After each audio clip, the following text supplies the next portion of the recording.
So me as the leader, I took that responsibility because we could not allow the the frustration or the disappointment about how things started off to take us off of the purpose. Like, why are we here? So we talk about purpose a lot in my school. We talked about vision and we talked about the way we do things. And that has always driven me, regardless of what might be happening right now. I always have an end goal in mind. So as long as I keep that at the forefront, that has helped me overcome a lot of frustrating days and a lot of days where I wanted to just say, forget this, you know. And there were those days. I'm not saying those days don't exist, but when I think about why I do what I do, that's what keeps me going.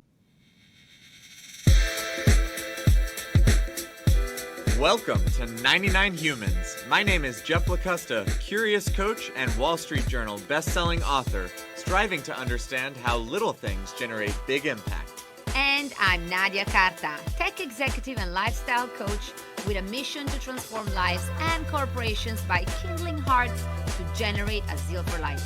Each week, we investigate stories about the human side of leadership to re-energize your spirit and help you become a stronger leader.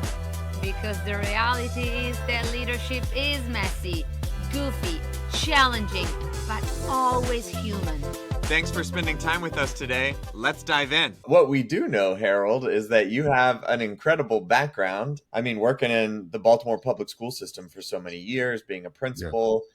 I'm excited to hear. It looks like you have a new venture that actually has just taken off for you.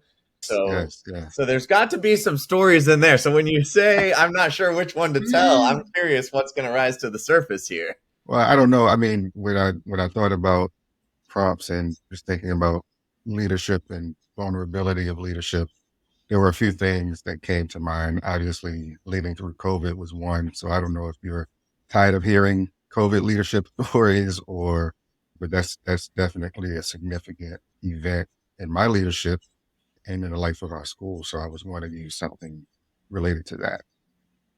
I think that sounds absolutely fascinating. Okay. One of the things that kind of feels true from the outside looking in is that especially leaders in the public school system do face that, I don't know if dehumanization is the right word, but boy, are they looked at as this facade, right? Like this is a position, and frustration and anger and emotion get cast upon them. And we forget that these are people who are passionate about education and children. And these things really, don't mesh out there. So I'm curious, from somebody who's been in it, is that perspective on the nose, or how do you experience it? It's definitely on the nose. And I used to get offended by it from my days, even back in the classroom. But then I came to understand it's not everyone's world. And so some things seem like they should be common sense or seem like they should be so simple. But when we're dealing with public education, the complexity, there's just no place for common sense a lot of times, because what you think should be happening, a lot of times not able to happen that easily. And so there are a lot of layers and things like that. And if you're not in that field, if you're not in this work, you don't understand that. And so it's frustrating, especially when it's your child or school in your neighborhood or the city or where you're from. You get frustrated and not being able to understand why something can't happen because it seems so simple. But the reality to us on the ground, is that it's not that simple. And so I try to have that humility even when I look at other fields, whether it's law enforcement, medicine.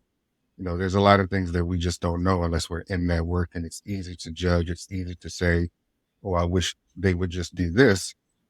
And in a lot of cases, it's not that. So I don't take it personally when I get confronted with things like that.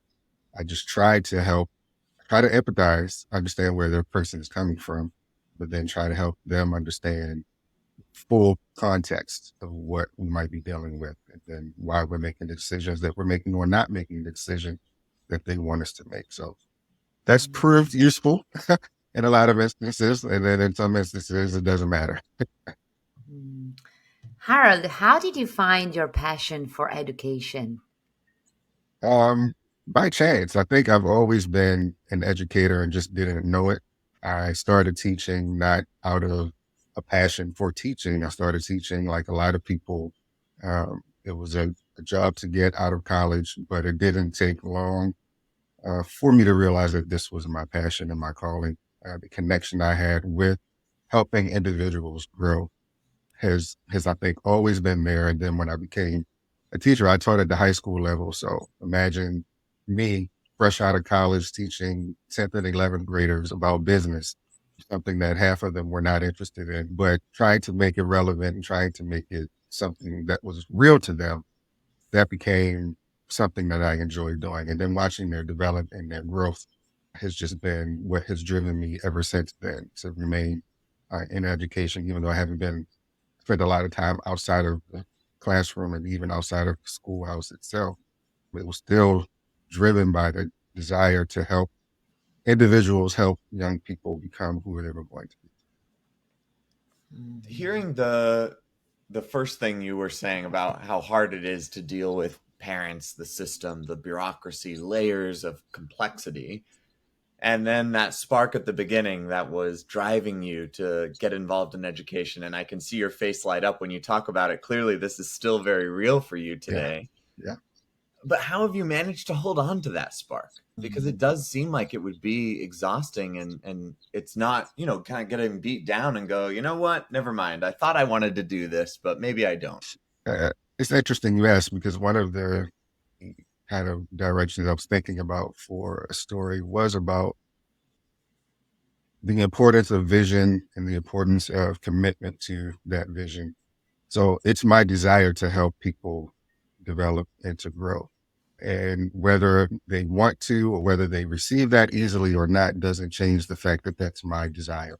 So when you see it having an impact, that's what drives me. Because even if they're resistant, it doesn't mean that it's not having an impact, right? Change is uncomfortable. A lot of time, the people that I've helped grow the most were the most challenging to deal with because that growth was pushing them and challenging them. And then that manifests in different ways in terms of how they react to me, how they react to situations.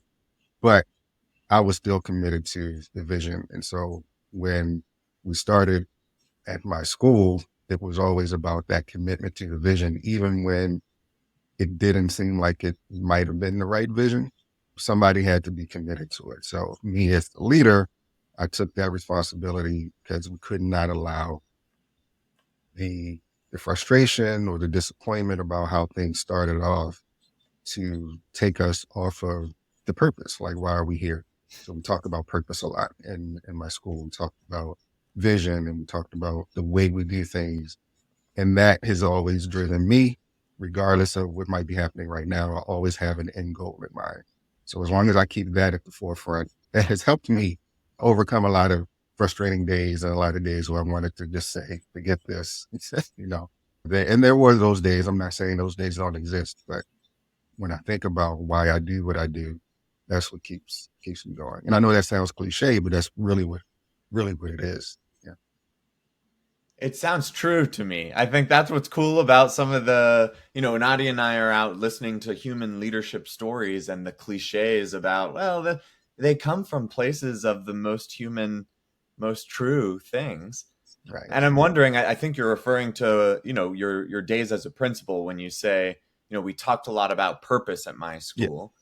Can you make that more real for us and kind of bring to life, how did you talk about purpose and how did that land with the teachers and staff at the school? So I'll set the stage for you a little bit because that the context always matters, right? So we were a conversion charter school, which means that their school was already in existence. It was a neighborhood school and charter organization or operator, as we call it here in Maryland, partnered with the district to go into the school and help turn it around. So at the same time that happened, we had a merger of schools. We had a brand new school building, all new staff, myself as a new principal, although I had been in leadership in the district, had never led a school.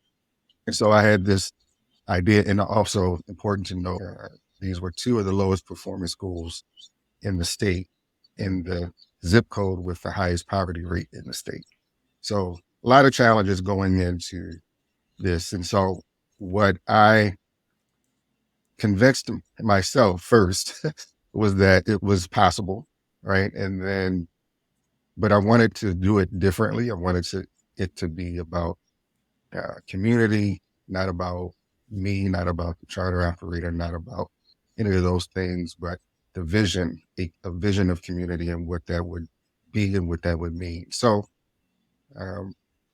we went in, all those new things and a lot of new staff, brand new teachers, first year. When I say brand new, I mean a lot of first year teachers. And again, change is not easy and change is not always received well. So it was a very rough start. And there were places or points in time where I didn't think it was the right vision. But, you know, to shorten the story a little bit, there were individuals who came and went in that first year. And there was a point in time where one individual left and it almost forced me to kind of give up and say, this is the wrong idea. We need to switch. Because I had been preaching, hey, we're doing this differently than what we know a lot of schools do. Got a different leadership model that includes everyone. It's this shared leadership, not distributive, but everyone's committed and everyone's involved. And it just wasn't seeming to work in the beginning. Do And you so, mind sharing what it was about that specific person? Was it a key position or just the weight of so many folks leaving that finally, broke the camel's back, I guess? it was a key position. It was the first person I sought to come to the school with me. Mm-hmm. And, it was a lot of reasons around it. But that moment for me, I remember sitting in my office one evening and I said, this is, what have I done? What am I doing? I've got to, switch up and do things the traditional way that we know kind of works and all that. And then I decided not to do that because I thought about, again, the vision and what we were creating. So what was important to get to your question about how that is communicated, we did a lot with branding in the beginning, just keeping visuals in front of people, using a particular language. So the values of the school, I use them all the time. Started getting people to buy into it that way, keeping it front and center, making it real, meaning not just talking about it, but having people experience that it was actually a real thing. And one of the challenges that we faced was a lot of people have ideas about how schools should run or how schools do run. And so when you come in and it's not run in that way, there's some disorientation. There's some confusion about, okay, well, this is not, so I don't know how to respond to this. And so it was helping everyone understand this is how you can respond to it. This is how we want it to work, but it will only work if we work. I didn't have any crystal ball or anything to say it will work. Remember, I said I had to convince myself first that this leadership model would work in this particular context. And it was challenging, but the more we stayed on message, the more we put imagery in front of people that represented those values and represented what we wanted to be about, the more we spoke in the language of our school vision, it started to take root. And by the end of that year, it was a completely different place. Things settled down. Then when we came back in the next year, it was as if that first 6 months never happened. And, we still marvel at that today about those of us who were there from the very beginning, just completely different place than it was.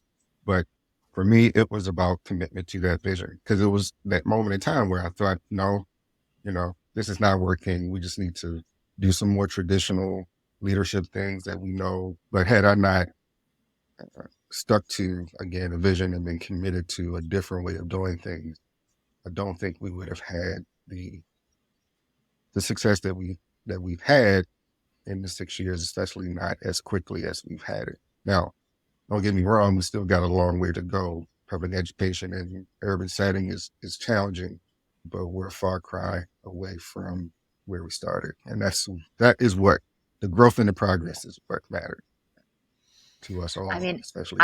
I salute all your resilience and your strength. I'm kind of missing the English word right now to, in Italian, we would say tenacia, which is this, very, maybe it's great because what you said earlier, being in a neighborhood or in a zip code where not only the challenge is the school, but it's the environment. I don't have experience in educational system, despite having my in-laws, and both of them are elementary school teachers, and a lot of family members that teach in very rural parts of Italy, in the south. Okay. But the one question that I have for you that is going on in my mind, the school itself is a system. Yes. And I see it as extremely important that the system itself can function, and all the work that you're doing and the vision, it's absolutely fantastic. And they're lucky to have you, to be honest. But how do you deal with the fact that in that circumstance, the system that you were creating was embedded into another system, which is the system of families, people that might have struggles in meeting month's end. Maybe some of these kids, some days, don't have food on their tables, and those kids are dealing with emotional and mental and maybe, I don't know, even physical type of challenges that the school has little power on. Yes. Like, how do you deal with the personal frustration? I don't know if it's frustration of the personal desire to have an impact on these lives, because at one point your job, it's like a 9 to 3 p.m., let's say, or 8 to 3 p.m., right? Right. But when these kids are leaving the school, they are going into environments where you have little impact on, and they're coming back to you the day after in school, maybe with a horrific impact from those days that they're home, right? And there you are every day pushing through. Like, how do you personally manage this sense of maybe wanting to change more their personal conditions, but maybe you can't? Yeah. I mean, that's a great question. It's the challenge of, I think, certainly every school leader or educator, because that's our reality every day. So one thing from a high level perspective of school leadership, and then I'll talk more personally, just try to engage the family and surrounding community as much as possible. Because one thing you said is completely, accurate. We are creating a system within a larger system. And so we're always clear about that. What happens in our building is very different than what happens outside, but we're trying to create an environment where what happens here can impact what happens outside. So we can control what happens when we have them, right? And we cannot necessarily always control what happens when we don't. But as much as we can influence what happens when we don't have them, providing wraparound services, providing engagement and outreach, supporting families and different things like that, there are ways to influence and have impact outside of the schoolhouse. But our commitment and our focus has to be on what we can do while we have them here. And so for me personally, that just is the way I have always seen it, because there are always going to be things that are outside of our control. And so I try to find ways to influence and impact those other things, but I also am like 100% laser focused on what's right in front of us right now. What can I control right now? And again, it's taken some time, because I used to get extremely frustrated about what I couldn't control and what the students were dealing with. I still feel those things and still try to, again, have influence and impact. But what matters to me the most is we have them from this, like you say, this 8 to 3. What are we doing? Right? Are we going to just sit around and complain about that they didn't eat last night, or are we going to give them some food and then try to facilitate their education? So a lot of it is just, again, staying committed and focused on what the vision is. What is our purpose we're right here. It always comes back to that. What's our purpose for what we can do right now? We're going to figure out ways, if we can, to deal with the challenges outside of here, but we're responsible for what's right in front of us right now. And so we have to make the most of that. So I've come to this place just through my leadership experiences, because I haven't always been able to do that, separate it like that. But it has served me well, definitely as a school leader, but even before that in other leadership positions, to just say the complexity is there. We're going to figure out a way to deal with those things. But what's right in front of us, let's deal with that first. Harold, that is an amazing way to stay centered through difficult times. And you teased us at the beginning of this conversation with what's got to be one of the most challenging things that you had to lead through in COVID. Yeah. And I would love to hear more about how that experience tested this purpose-driven focus or complemented this purpose-driven focus. Yeah. So it's interesting. I immediately shifted the conversation to, this is an opportunity. And what's immediately, right? Because I mean, yeah, I was about to say, I'm curious about that. Yeah. I mean, after getting over my own, the whole world was shocked, obviously, right? Yeah. But so I would say immediately, meaning when it was clear that, so school shut down in March, and here in Maryland, it was a 2-week, 4-week, 6-week thing. They kept coming back, making new announcements, It was clear that we weren't coming back in that school year. So, and then it became clear over the summer that the next school year would be virtual or just not in the buildings, and we had to figure out a way. So mandates came out, you got to figure out a way to do this synchronous, this asynchronous, this virtual, all of that. And, nobody's ever done this before in our context. There had been virtual schools, for some time, but it's a completely different shift for us. Mm-hmm.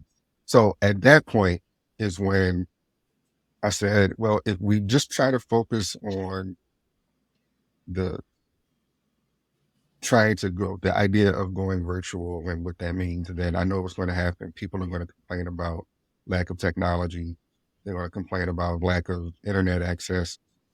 There were people trying to figure that out, right? There were people giving devices. Other people had control of that. What we need to do is figure out, once we get those things, how are we going to make it work? Mm-hmm. So at that point I said, well, I'm just going to always start talking about this as an opportunity now. So from, I think, that first staff meeting virtually, which is another experience, trying to talk to 70 people on Zoom at one time, was definitely an experience. But I immediately started then talking about, this is an opportunity, and we have to see it as an opportunity, unless or else we're not going to get the most out of it. We know there's going to be learning loss. We know that every student is not going to, continue on the growth progress rate that they've been on. But what can we learn from this situation? So I'm big on learning from every situation with my staff as well. It's not just for students. We're a learning organization as a school. So it's all about everyone learning and learning together. So I started positioning it as a learning opportunity. Started challenging people to do things, not just do things differently, but think about how, even when we go back, how are we going to do things differently? So I started talking a lot about coming back, even before we knew when that would be. If we don't take these lessons that we're learning now and put them to good use, even when we come back, if we just go back to things the way they were, then we would have missed out and lost this opportunity. It would have all been for nothing. So it was just conversation around the mindset that we needed to have in order to do this. At the same time, the big challenge obviously was dealing with everything that staff was dealing with, because there was a big focus on the students, right? And not so much of a focus on the adults. And as a school leader, I always focus on the adults so they can focus on the kids. I know that sounds kind of crazy. My school leader friends are like, well, it's all about the kids. It is, but I need to take care of the adults so that they're with them more than I am, right? So I need to take care of them. And I don't think that there was a lot of thought around the adults from our state, federal, maybe even local leadership. People talked about it, but it wasn't evident in the decisions that were being made. And so at the school level, it was up to us as school leaders to think about how we cared for those individuals, because everything that we were asking them to do was new. It was challenging, even more so than what we asked them to do on a daily basis anyway in the schools. And so I had to figure out a way to have that empathy, but also keep everyone focused on we have a job to do. And that was just extremely challenging. I know I wasn't always successful like that, but again, going back to purpose, going back to the opportunity that this presented, going back to helping individuals see that on the other side of this, they might be better off some kind of way. But that was challenging when people were dealing with losing family members or, all the stuff, or just the shift from being home all the time that had a huge toll on a lot of people. And I couldn't just say, well, focus on the kids, focus on the kids, focus on the kids. We had to focus on the adults as well. So that was a delicate balance that, I'm sure I didn't hit it out of the park every time. But when we did return, I think our school was able to maintain a lot of the culture. Definitely there was learning loss. We're not, that can't be disputed. But there wasn't a lot of loss in terms of everyone coming back, understanding who we still were as a learning community. And that was huge because a lot of schools that I know experienced when we came back, it was as if they had to reestablish who we are as a school, reestablish culture, because been home for 2 years and doing whatever you want to do in a lot of cases. But, we were able to maintain this is who we are as a school community. Right? Now let's deal with the learning loss and all the things that we've got to make up, which we're still dealing with. But it wasn't let's reestablish who we are. We were able to maintain that throughout. And again, just by always going back to vision, having individual conversations with people, group conversations, keeping it in the forefront. But I think that presenting the challenge as an opportunity is something that really helped in that situation and has helped me in a lot of leadership situations. You said, Harold, that it seems weird that you said to focus on the adults, but I actually want to salute you for bringing that thought forward, because it's almost like an hospital saying, let's focus only on the patients and not on the doctors. Or when you are on an airplane, that they say, put your oxygen mask first. Like if those adults that are teaching are not in the right shape and they're not in the right mental state, how are they going to have the power and energy to even bring value to the kids? Yes. I think your transformative attitude and your wisdom and your leadership is completely amazing. And I hope that you feel recognized for the work that you've been bringing in this community, because it seems to me that you've had incredible impact.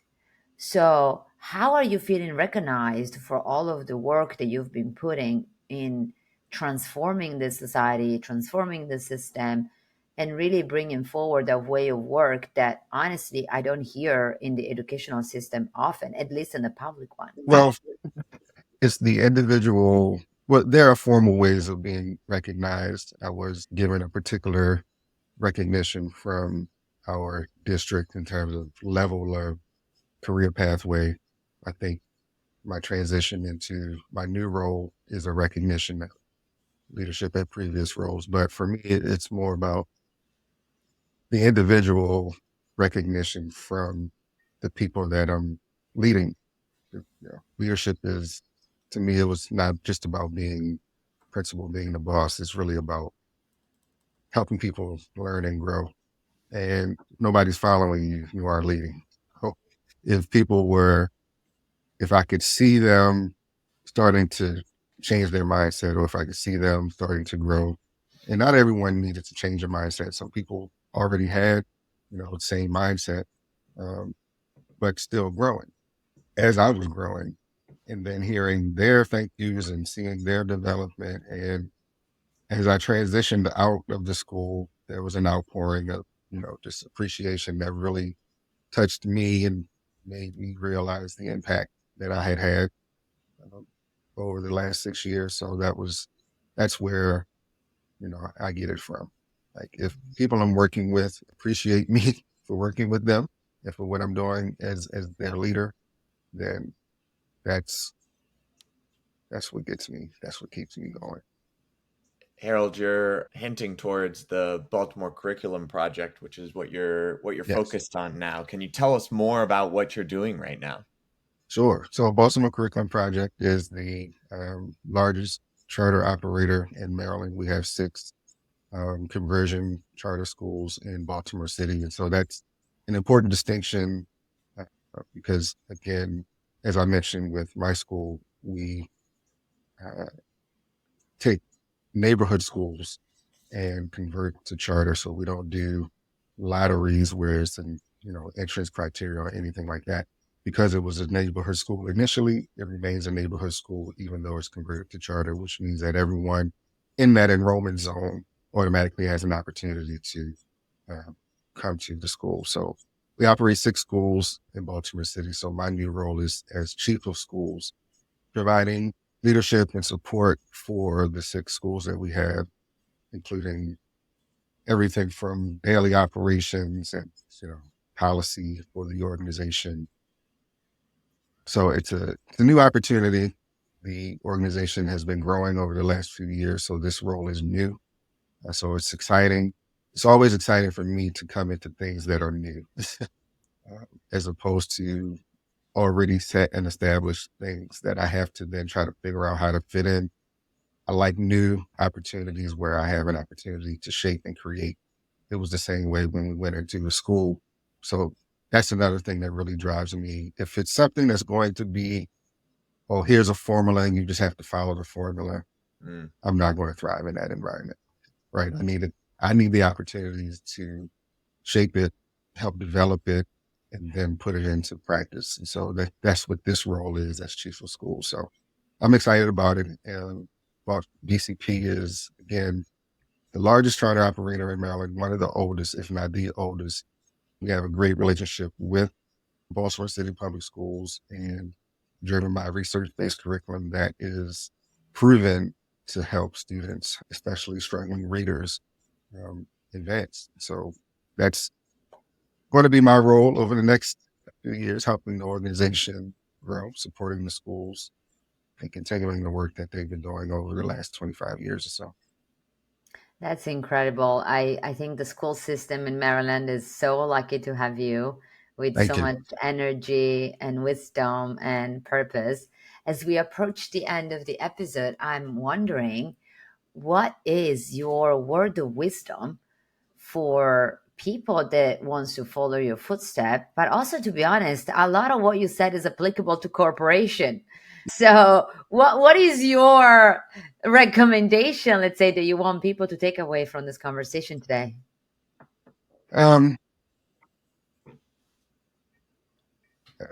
like I said toward the beginning, vision and commitment to vision are like super important. And like you said, it's not just about schools or even corporations, just in life. Like even everyone is a leader of their own life, right? And having a vision, having a commitment to that vision, having it be driven by some kind of purpose. And yes, again, more cliches, right? Find your purpose. It's not always easy and things like that, but it's so true. Once you identify what that thing is that you believe you are supposed to be doing, just be committed to it and have the vision. And when I say vision, I don't mean like hopes and dreams. Oh, I want to be this. Like a vision.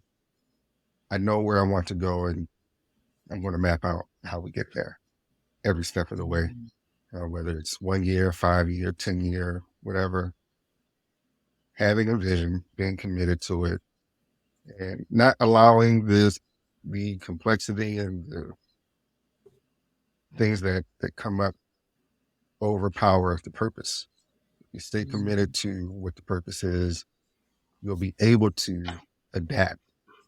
So we talk about a lot about adaptability, in our schools, try to teach it with our students. If the situation changes, okay, what are you going to do? Right? Does that mean the vision dies, or does it mean that you have to pivot and think about a different way to approach it? And then, so that's in general. But for leaders, I would say take care of your people. That's one thing I try to live by as a leader is knowing who my people are and then knowing what it is that they need in order to be successful, understanding what their idea of success is, and then helping them achieve that. It will I take, love those yeah, too, and you're saying them as kind of separate ideas, but clearly for you, and I think that's what makes it so beautiful to listen to, those are connected, right? The yeah. purpose and the taking care of your people, one can't happen without the other. Harold, for folks who are inspired by this conversation, as Nadia and I certainly are, how can they connect with you? What's the right way for folks to reach out if they want to? I'm on LinkedIn and I have a profile on Perfect. LinkedIn. So I would start there. I'm not a big social media person or anything like Neither that, am but I, so we're in good company. yeah. But I do have a profile on LinkedIn. And yeah, I mean, I I hope someone does hear this and feels inspired or feels validated, right? Maybe someone who feels the exact same way and say, hey, I believe I'm on the right track. There are others who think and feel the way I do about leadership. So I'm excited about, what could come of this. So I appreciate the opportunity. And shout out to Monique for recommending me and giving me the opportunity to do this. She's a amazing, amazing person. I enjoyed her talk, her story. Even though I know her, I still enjoyed it. So I'm hoping that someone will get something out of this one as well. We can only assure you, Harold, that many will take something out of this. According to our audience feedback, I'm pretty sure that a lot will text you and message you because this has been amazing. So Thank you. a big thank you. Thank you. Awesome. Well, thank you very much, Harold. All right. Good to meet you all. Take care. You Wishing too. you a wonderful day. Bye. All Bye, right. Harold. Wow, Jeff. What a great conversation from a very different perspective on leadership, but the challenges, the things that, we're going through, to hear the lens of what was it like in leadership of public education. Oof. Yeah. I mean, COVID challenges, turning a school around, tough stuff. it reminded me how privileged in certain environments we are that we don't have to deal with survival and foundational life priorities like having food on the table, having emotional security and stuff like that. And so this is such a big reminder to look at what we have and what can we create more out of it, when we feel about complaining. Yeah, absolutely. Mm. Important things that don't maybe receive the credit, the acknowledgement that they deserve. So I really love that discussion. And I'm wondering, Mm. same thing I wonder after every episode, Nadia, what is your main takeaway for your own leadership, for, your own journey here? Gosh, this is a tough question today because until 10 minutes ago, I thought that I had one takeaway.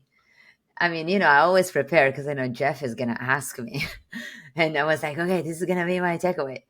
And then at the very moment, Harold completely flipped it. Mm, And I was like, what am I going to say now? So I'll say one thing, but then I'm hoping that maybe you will say another so that we can complement each other. okay, let's see.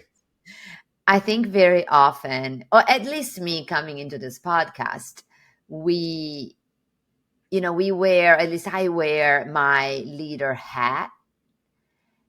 And when I asked Harold about how, like, did he feel recognized and what recognition meant to him, when he said that all he needed was the recognition from the people that he was leading, like knowing that they were okay, knowing that they were growing, and knowing that it was a good leader for them and all of that, it reminded me that we always wear a double hat.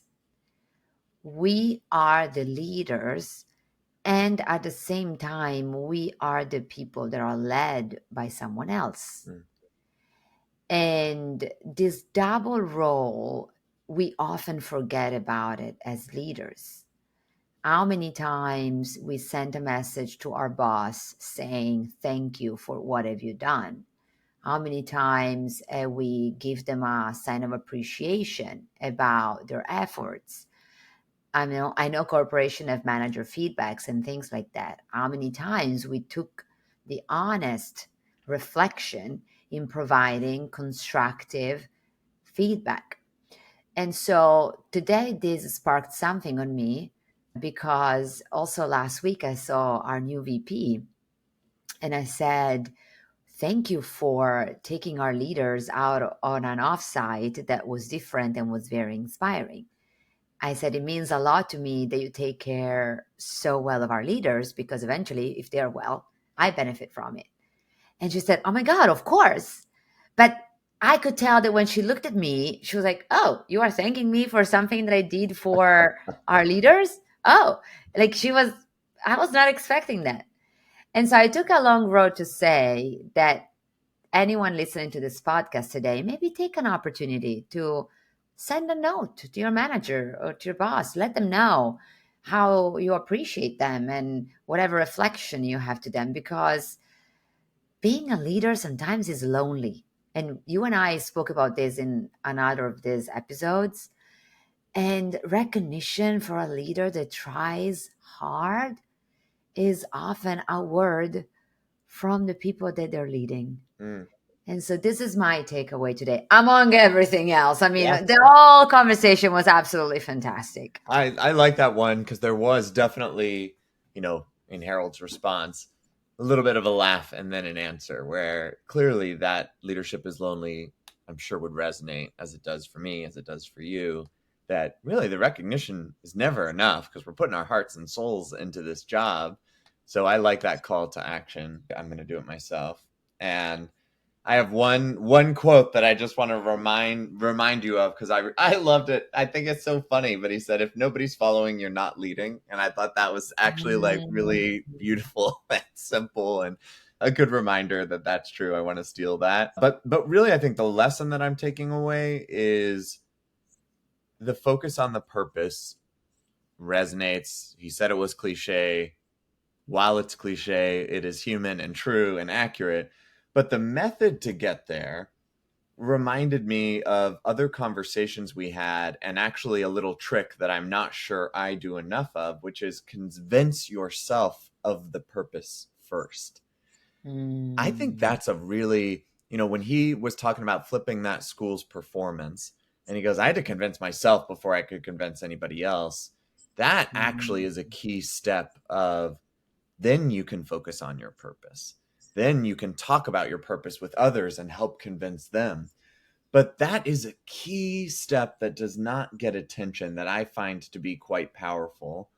And so I really appreciated that he called that out and talked a little bit about it, because when I think about, in the back of my head, I'm like, oh, I've got an offsite coming up.